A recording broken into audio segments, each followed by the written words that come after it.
नमस्कार. आवाज माझा वृत्तवाहिनीत आपल्या सगळ्यांचं स्वागत. वेळेच्या काही ठळक घडामोडींकडे. मुख्यमंत्र्यांचे प्रतिस्पर्धी उमेदवारांची शिवसेनेमध्ये प्रवेशाची घोषणा. एकनाथ शिंदे यांची मुख्यमंत्रीपदी नियुक्ती करण्याची नरेश म्हस्के यांची मागणी आणि महापालिका आणि नगरपालिकांच्या तारखा जाहीर होण्याची शक्यता. कोपरी पाचपाखडी मतदारसंघातील मुख्यमंत्र्यांचे प्रतिस्पर्धी उमेदवार मनोज शिंदे यांनी शिवसेनेमध्ये प्रवेशाची घोषणा केली आहे. मुख्यमंत्र्यांच्या पत्नी लता शिंदे यांच्या उपस्थितीत मनोज शिंदे यांनी घोषणा केल्यानं हा निर्णय चर्चेचा विषय ठरलाय. मनोज शिंदे हे काँग्रेसमधून बंडखोरी करत कोपरी पाचपाखडी मतदारसंघातून निवडणूक लढवल्यानं त्यांची काँग्रेसमधून हकालपट्टी करण्यात आली होती. विधानसभा निवडणुकीचे निकाल लागल्यानंतर महाविकास आघाडीचा चांगलाच सुफासाट झाला. मुख्यमंत्री एकनाथ शिंदे यांच्या कोपरी पाचपाखडी मतदारसंघाकडे सर्वांचं लक्ष लागलं होतं. मात्र शिवसेना युबीटी पक्षाकडून उमेदवारी जाहीर होताच एकतर्फी निवडणूक होणार असल्याची चर्चा होती. त्याच वेळेला काँग्रेसमधून बंडखोरी करत मनोज शिंदे यांनी या निवडणुकीत उमेदवारी अर्ज भरल्यानं ते चर्चेत आले. उबाटा पक्षाचे उमेदवार असताना काँग्रेसचे मनोज शिंदे यांनी निवडणुकीत सहभाग घेतल्यानं त्यांची काँग्रेसमधून हकालपट्टी करण्यात आली होती. दरम्यान निवडणुकीचा निकाल लागताच मनोज शिंदे यांनी एकनाथ शिंदे यांच्या शिवसेनेत प्रवेशाची घोषणा केली. लवकरच महायुतीचा शपथविधी सोहळा पार पडल्यानंतर एकनाथ शिंदे यांच्या हस्ते प्रवेश करणार असल्याचं मनोज शिंदे यांनी सांगितलं. शिवसेनेचे खासदार नरेश म्हस्के यांनी महाराष्ट्राच्या राजकीय वर्तुळात एक नवा सूर छेडलाय. बिहार पॅटर्न महाराष्ट्रात राबवण्याची मागणी त्यांनी केली आहे. त्याचबरोबर पुन्हा एकदा एकनाथ शिंदे यांची मुख्यमंत्रीपदी नियुक्ती करावी अशी स्पष्ट मागणीही त्यांनी केली आहे. नरेश म्हस्के यांनी एका पत्रकार परिषदेत बोलताना सांगितलं की महाराष्ट्राला स्थिर नेतृत्व आणि जनतेच्या हितासाठी कार्यरत सरकारची गरज आहे. एकनाथ शिंदे यांच्या नेतृत्वाखाली महायुती सरकारनं घेतलेले निर्णय हे राज्याच्या विकासाला चालना देणारे ठरलेत.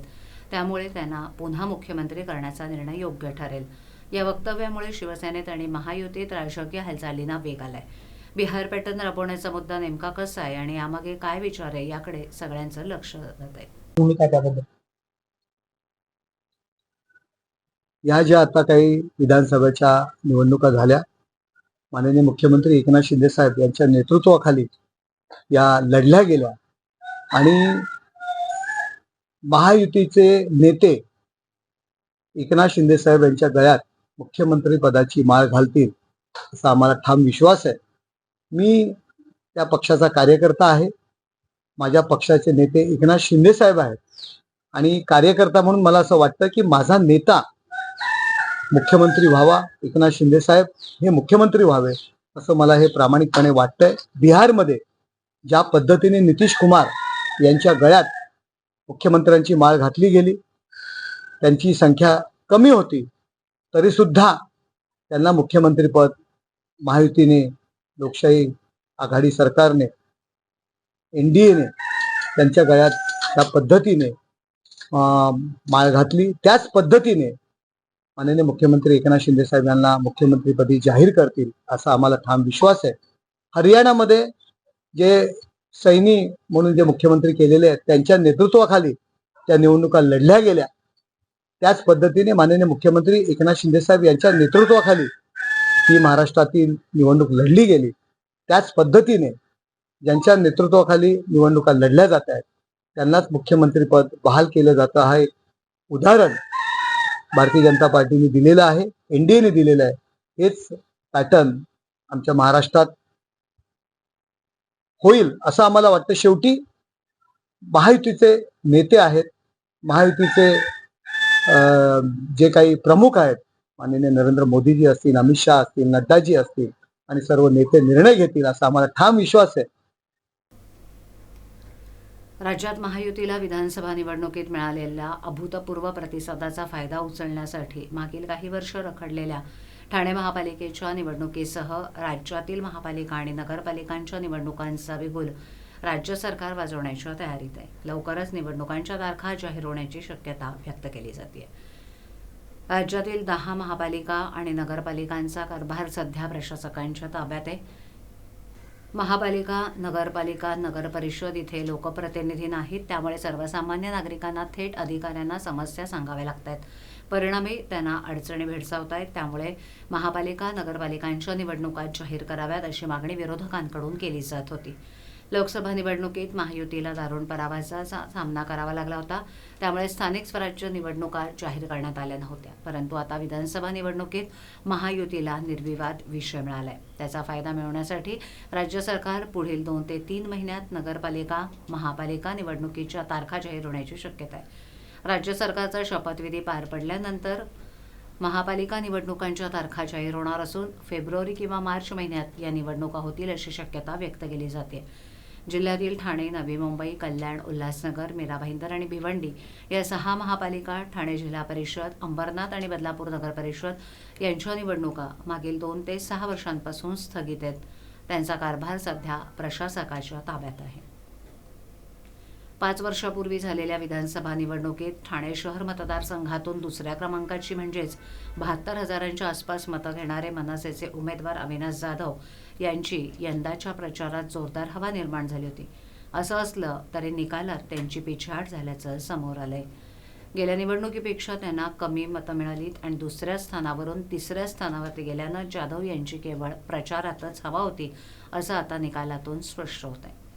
ठाणे शहर मतदारसंघातून भाजपाचे उमेदवार संजय केळकर, ठाकरे गटाचे उमेदवार राजन विचारे आणि मनसेचे उमेदवार अविनाश जाधव यांच्यात तिरंगी लढत होती. 5 वर्षापूर्वी झालेल्या विधानसभा निवडणुकीत संजय केळकर विरुद्ध अविनाश जाधव असा सामना झाला होता. या निवडणुकीत केळकर 19,000 मतांनी विजयी झाले होते. यंदाच्या निवडणुकीतही केळकर आणि जाधव हे दोन्ही उमेदवार रिंगणात होते. त्यातच या मतदारसंघातून 2009मध्ये आमदार राहिलेले ठाकरे गटाचे उमेदवार राजन विचारे हे सुद्धा निवडणुकीच्या रिंगणात उतरले होते. या तिरंगी लढतीमुळे निवडणुकीची रंगत वाढली होती. अविनाश जाधव यांनी वेगवेगळ्या पद्धतीनं प्रचार केला होता. ठाणे स्थानकात फलक हातात घेऊन त्यांनी प्रचार केला होता आणि एकदा निवडून देण्याची संधी मागितली होती.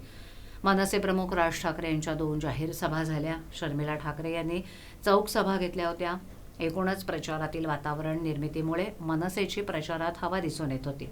जाधव हेच बाजी मारतील आणि पराभूत झाले तर विचारे यांच्यापेक्षा जास्त मतं घेतील अशी चर्चा रंगली होती.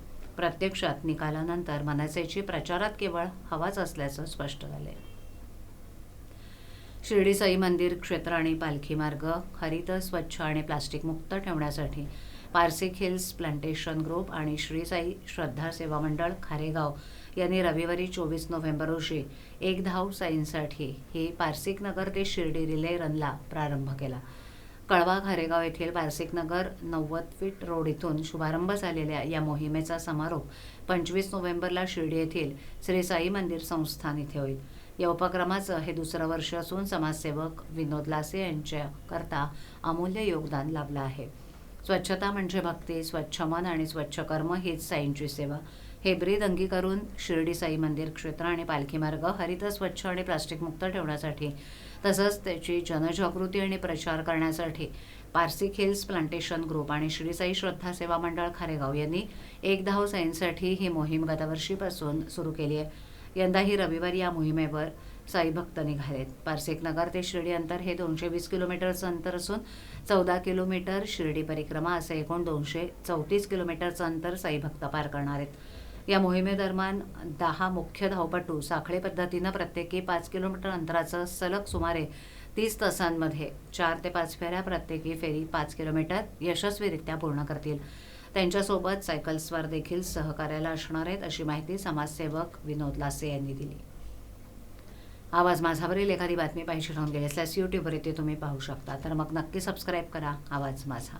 आजच्या ठळक घडामोडी शेवटी पुन्हा एकदा मुख्यमंत्र्यांचे प्रतिस्पर्धी उमेदवारांची शिवसेनेमध्ये प्रवेशाची घोषणा, एकनाथ शिंदे यांची मुख्यमंत्रीपदी नियुक्ती करण्याची नरेश म्हस्के यांची मागणी आणि महापालिका आणि नगरपालिकांच्या तारखा जाहीर होण्याची शक्यता. आपल्या विभागातील काही सूचना अथवा समस्या असल्यास त्या आमच्यापर्यंत जरूर पोहोचवा. आम्ही तुमचा आवाज नागरिकांपर्यंत नक्की पोहोचवू. आम्हाला संपर्क करण्यासाठी आमचा पत्ता आवाज माझा 103 सायलेक आदर्श नगर कोलबाड रोड ठाणे पश्चिम. आमचा दूरध्वनी क्रमांक 7666213141. आमचा ईमेल ID awazmaza.tvnews@gmail.com. तर पुन्हा भेटू याच वेळी याच ठिकाणी काही नवीन घडामोडींसह आवाज माझा वृत्तवाहिनी. तोपर्यंत नमस्कार.